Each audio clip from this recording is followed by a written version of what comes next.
Saya undang anak kami untuk berdiri semua.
Mulai dari pakaiannya, yang mudah-mudahan anak kami tidak ada yang memakai sandal, ya.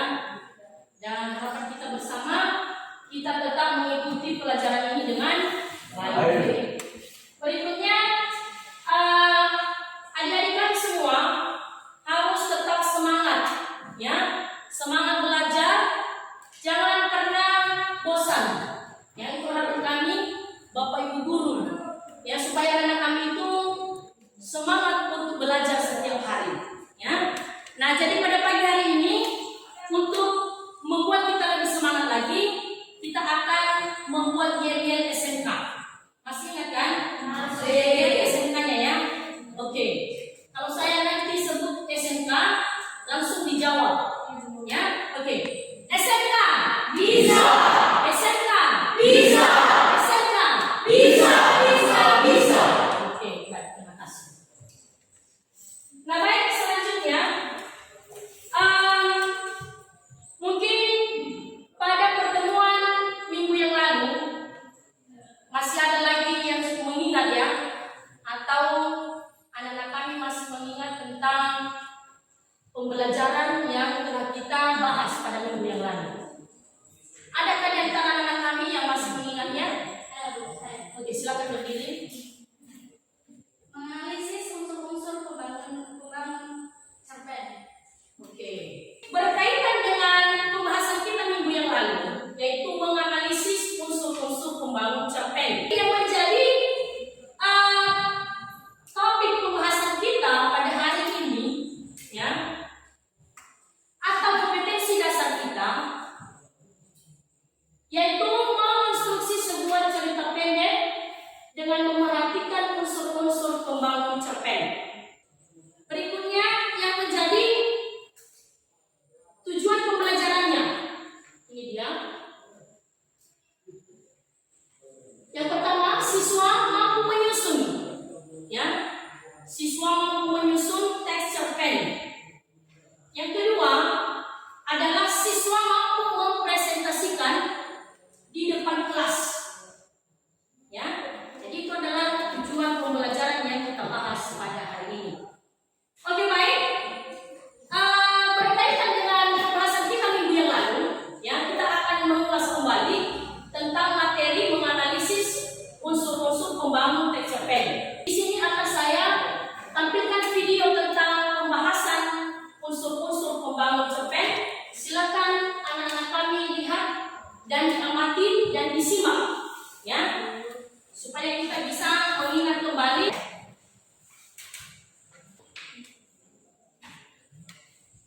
Assalamualaikum warahmatullahi wabarakatuh. Salam literasi. Kembali di kelas bahasa Indonesia bersama saya, Ustazah Rika. Apa kabar kalian semua? Semoga dalam keadaan sehat dan terus diberikan semangat dalam menuntut.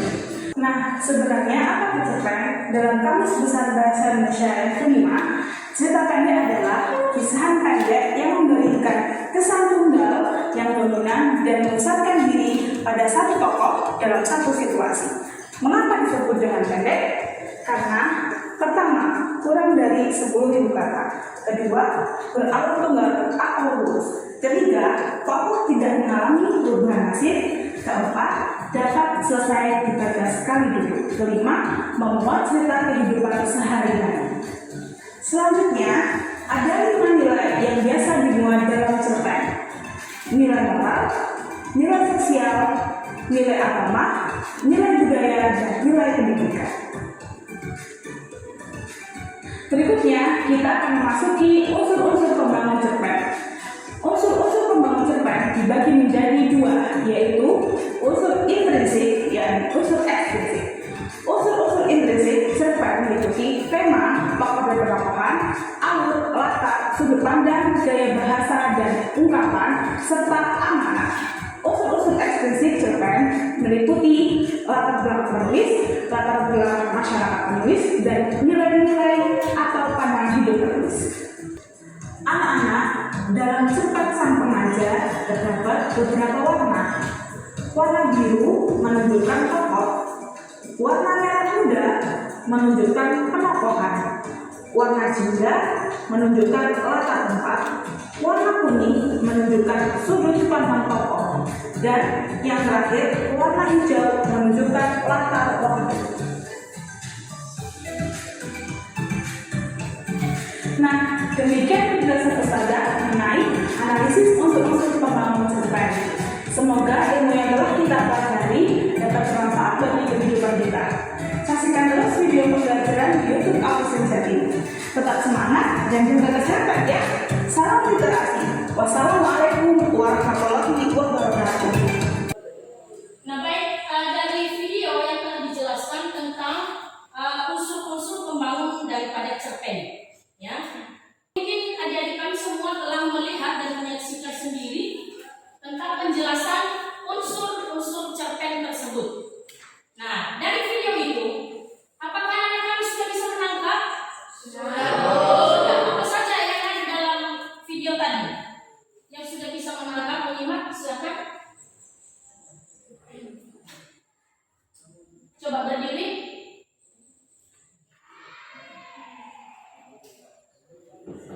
Oke. Fungsi cerpen. 1. Sarana mendalami ide atau aktivitas. 2. Sarana hiburan bagi pembaca. Dan 3. Sarana edukasi. Oke, bagus. Ya. Ada lagi yang sudah menyimak tadi?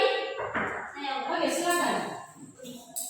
Itu unsur intriksi dan ekstrinsi. Jadi ada beberapa unsur intriksi yang saya tangkap tadi, yaitu ada tema, tokoh dan penokohan, alur, latar, sudut pandang, gaya bahasa dan ungkapan, amanat. Dan unsur intriksi yaitu latar belakang penulis, latar belakang masyarakat, nilai dan pandangan hidup saja.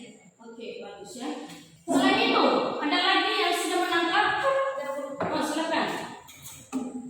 Tentang 5 nilai moral. Itu 1 nilai moral, 2 nilai sosial, 3 nilai agama, 4 nilai budaya, 5 nilai pendidikan. Oke, terima kasih. Ada lagi selain itu yang dibahas tadi? Ada Ustaz. Oh, silakan. Mengapa cerpen disebut cerita pendek? Ya. 1. Karena kurang dari 10.000 kata. 2. Beralur tunggal atau lurus. 3. Tokoh tidak mengalami perubahan nasib. Oke. 4. Dapat selesai dibaca selesai dulu. Oke. 5. Membuat cerita kehidupan sehari-hari. Oke, bagus ya. Sekarang kita akan mengamati satu contoh video cerpen, ya. Bagaimana cara membacanya, ya. Bagaimana cara menyusun cerpen tersebut. Silakan kita lihat contohnya, dan setelah ini nanti akan kita buat tugas, ya.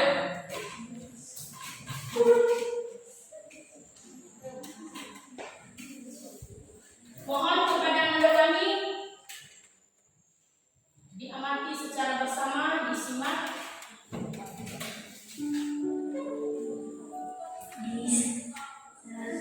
ada seorang ibu yang baru saja melahirkan.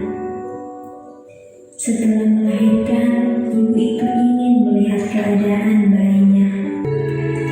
Jadikan ibu kita sebagai suri teladan untuk terus berbagi kebaikan. Jadikan beliau sebagai panutan yang harus selalu diberikan penghormatan. Sebab dengan perhatian dan pemberian kasih sayang kembali kepada ibu, kita akan menemukan cinta penuh ketulusan dan keikhlasan yang akan membimbing kita menemukan kebahagiaan yang sejati dalam hidup.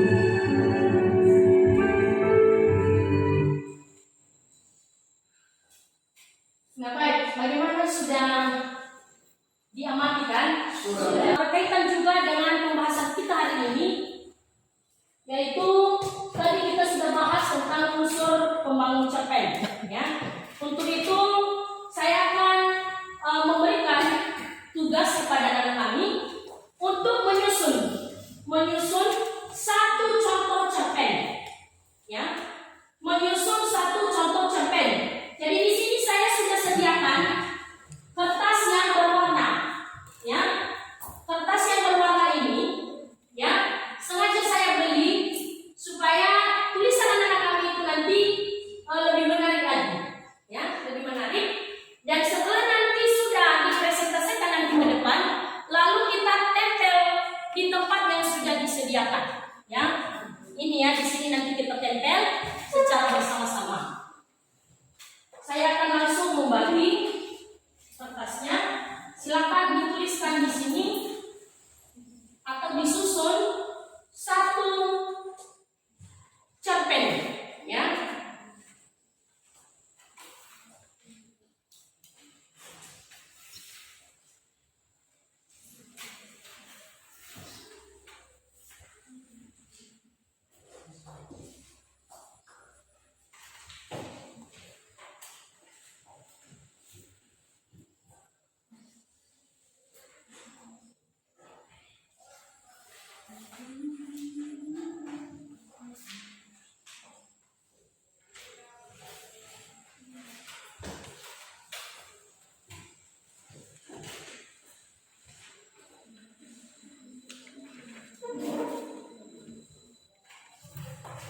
Nah, sebelum dituliskan cerpennya, perhatikan dulu cerpen itu kan ada banyak macam cerpennya kan? Ada banyak macam cerpennya. Nah, jadi yang kita pakai di sini adalah pentigraf, artinya cerpen yang hanya 3 paragraf, supaya jangan terlalu banyak nanti anak kami menyusun. Ya, bisa dimengerti itu kan? Oke, baik. Nanti bisa juga anak kami mewarnai ya tulisan-tulisan itu supaya dia lebih cantik. Oke, baik. Mulai dari sekarang sudah bisa disusun satu cerpen, ya. Cerpen itu mungkin kisah, ya. Kisah yang pernah Anda alami, ya. Apapun kisah, entah kisah pada saat sekolah, ya. Kisah tentang persahabatan, bisa. Silakan.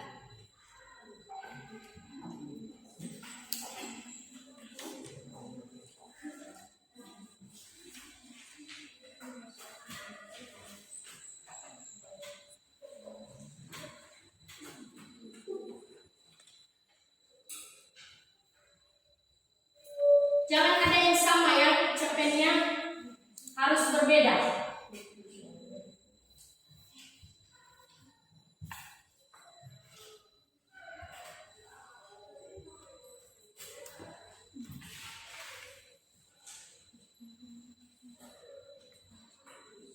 Nah, silakan disusun adik-adik, dan pada penyusunan cerpen itu harus diperhatikan unsur-unsur pembangun cerpen tadi yang telah kalian pelajari ya. Unsur-unsur pembangunnya apa, ya. Dan di cerpen itu juga harus nampak di situ bahwa ada konflik, ya, satu konflik yang terdapat dalam cerpen tersebut. Silakan.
Tetap diperhatikan unsur-unsur pembangun tersebut ya. Bagaimana sudah bisa kita tampilkan? Kita mulai dari Rita Maria, silakan.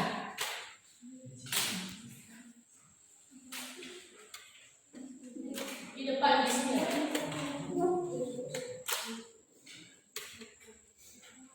Yang lainnya didengarkan ya.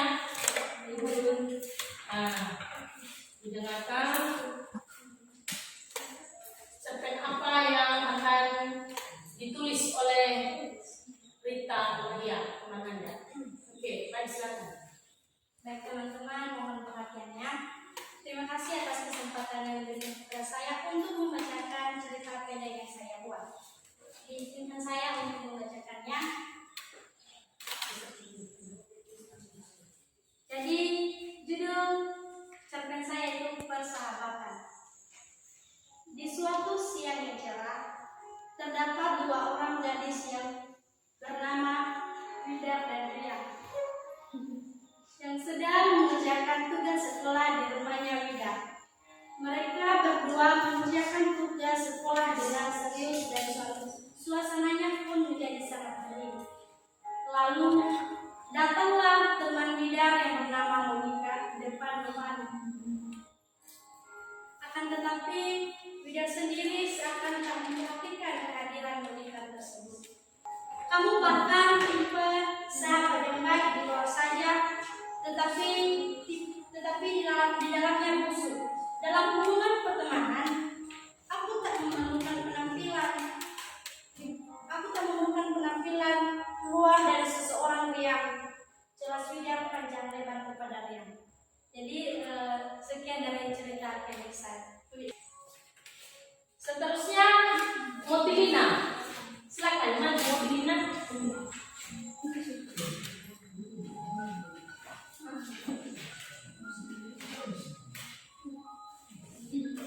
Baik, terima kasih kesempatan yang telah diberikan oleh teman-teman dan juga guru.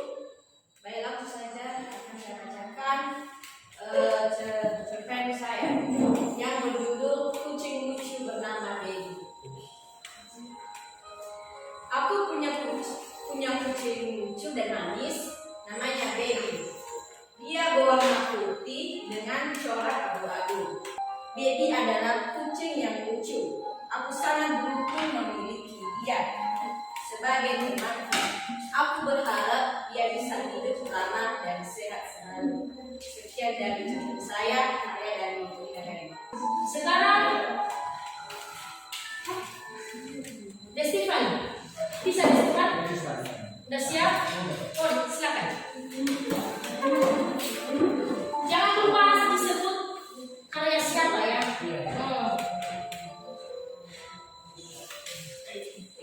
Baik, terima kasih kesempatan saya untuk membacakan cerpen saya. Baik, saya akan membacakan cerpen saya yang berjudul Kisah Seorang Anak yang Tak Dapat Membalas Jasa Kedua Orang Tuanya.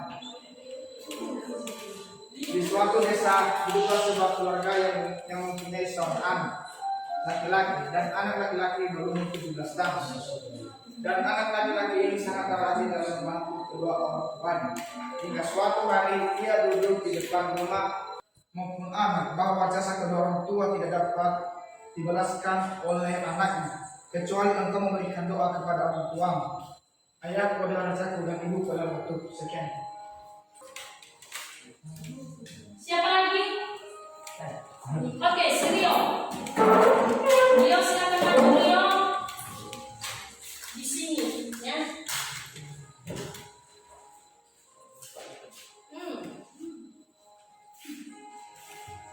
Baik, terima kasih kesempatan yang telah diberikan kepada saya.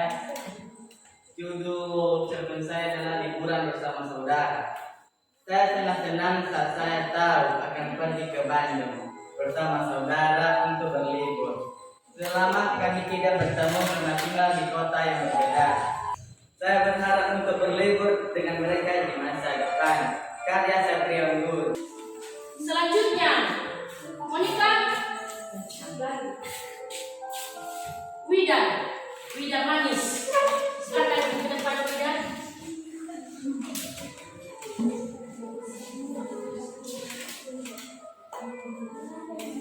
Baik, terima kasih atas kesempatan yang telah diberikan kepada saya. Langsung saja saya akan membacakan hasil karya. Jejak langkah kaki. Ya. Di sebuah desa kecil yang terpencil, hiduplah seorang anak laki-laki bernama Adi.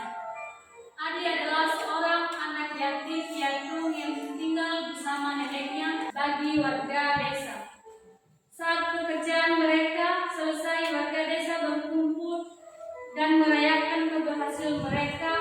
Adi merasa bangga dan bahagia bisa membantu orang lain meskipun dengan keterbatasan yang dimilikinya. Karya Widan Manis. Dina Moni. Silakan Teh.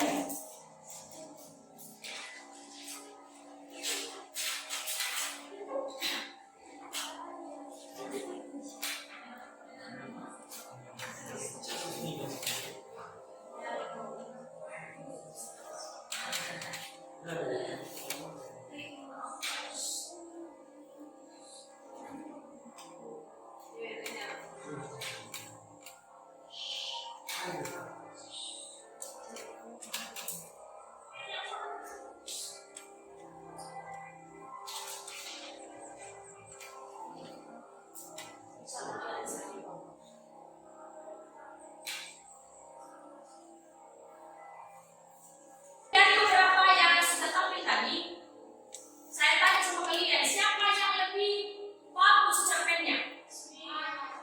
Siapa yang paling bagus? Yang paling bagus siapa? Hah?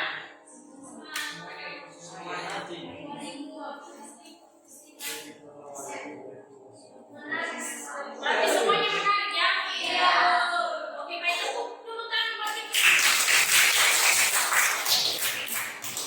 Nah, baik, adik-adik kami semua, inilah hasil yang sudah Anda susun tentang cerpen. Ya, tentu saja adik-adik kami telah mengetahui bagaimana cara menyusun cerpen itu. Ya, menyusun cerpen itu harus berpatokan atau memperhatikan unsur-unsur pembangun.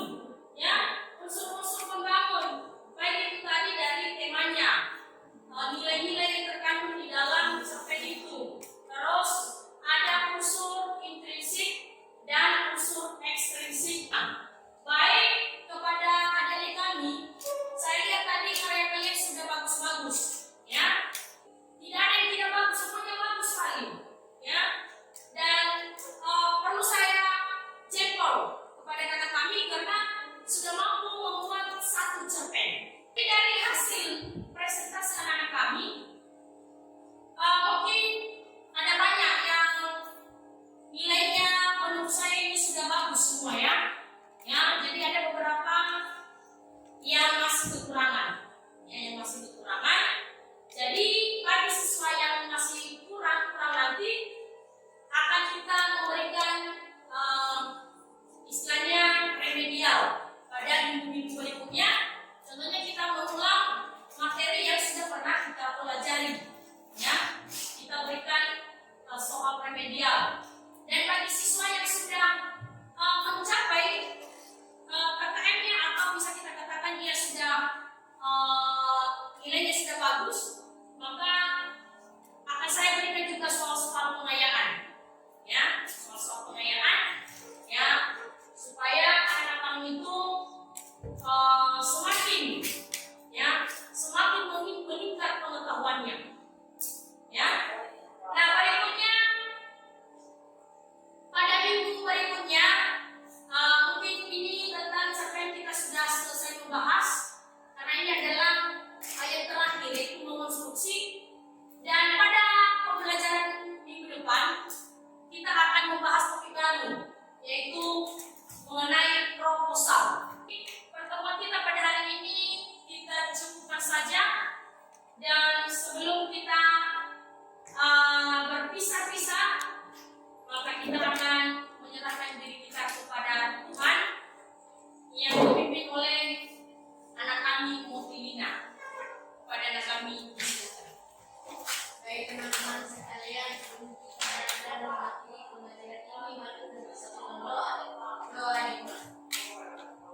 yang telah sempurna ini dan yang ataskan melalui anakmu Yesus Kristus kami. Amin.